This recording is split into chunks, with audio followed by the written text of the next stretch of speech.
சூரிய லோகத்தில் தேவர்கள் எல்லாரும் ஒன்றா கூடி ஒரு பெரிய சபையை நடத்திட்டு இருக்காங்க. அங்கே இந்திரன், யமதர்மன், சனீஸ்வரன், சூரிய தேவன், அப்புறம் தேவர்களோட குருவான பிரகஸ்பதின்னு எல்லாரும் உட்காந்து ரொம்ப தீவிரமாக ஒரு விஷயத்தை பற்றி விவாதிச்சுட்டு இருக்காங்க. உலகத்தில் இருக்கிற மனுஷங்க செய்கிற பாவ புண்ணிய கணக்குகளை எப்படி கையாளுறது, அவங்களுக்கு எப்படி பலன்களை கொடுக்கறதுன்னு ஒரு பெரிய கேள்வி எழும்புது. அப்போது சனீஸ்வரன் எழுந்து தான் செய்கிற கர்ம பலன் கொடுக்குற கடமையை பற்றி ரொம்ப உறுதியாக பேசுகிறாரு.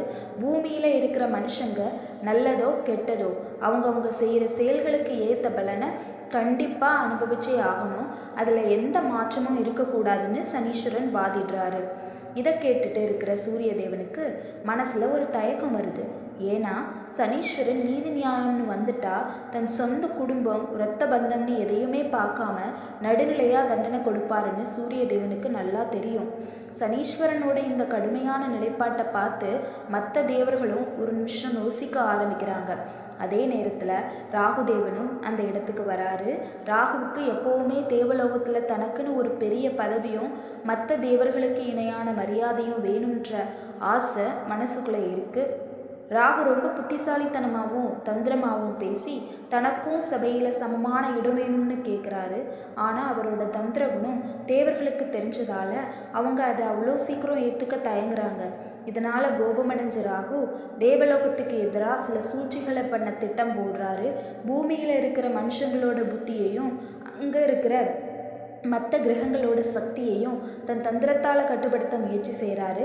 இந்த விஷயம் சனீஸ்வரனுக்கு தெரிய வருது. சனீஸ்வரன் எப்போவுமே நீதிக்கு கட்டுப்பட்டவருங்கிறதுனால ராகுவோட இந்த அநியாயமான தந்திரங்களை எப்படியாவது முறியடிக்கணும்னு முடிவு பண்ணுறாரு. சூரிய தேவன் சனீஸ்வரன் கிட்ட வந்து உலகத்தில் இருக்கிற ஜீவராசிகளுக்கும் மனுஷங்களுக்கும் கர்ம பலன்களை கொடுக்கும்போது கொஞ்சம் கருணையோடு நடத்துக்க கூடாதான்னு கேட்குறாரு. ஆனால் சனீஸ்வரன் கர்ம விதிங்கிறது யாருக்கும் மாறாது, தப்பு செஞ்சால் அதுக்கான பலனை அனுபவிச்சு தான் ஆகணும், அதில் எந்த பாரபட்சமும் காட்ட முடியாதுன்னு ரொம்ப தெளிவாக சொல்லிடுறாரு. மனுஷங்க பூமியில் வாழும்போது அவங்களோட புத்தி, விவேகம், அவங்க செய்கிற செயல்கள் தான் அவங்களோட எதிர்காலத்தை முடிவு பண்ணுது. அவங்க நல்ல வழியில் போகிறதுக்கு தேவர்களோட ஆசையும் தப்பு செய்யும் போது சனீஸ்வரனோட கர்ம தண்டனையும் கண்டிப்பாக தேவைப்படுதுன்னு அங்கே இருக்கிற முனிவர்களும் தேவர்களும் ஒன்றா சேர்ந்து விவாதிக்கிறாங்க. கடைசியில் ராகுவோட தந்திரங்கள் எதுவும் சனீஸ்வரனோட நீதியோட முன்னாடி பலிக்காமல் போகுது.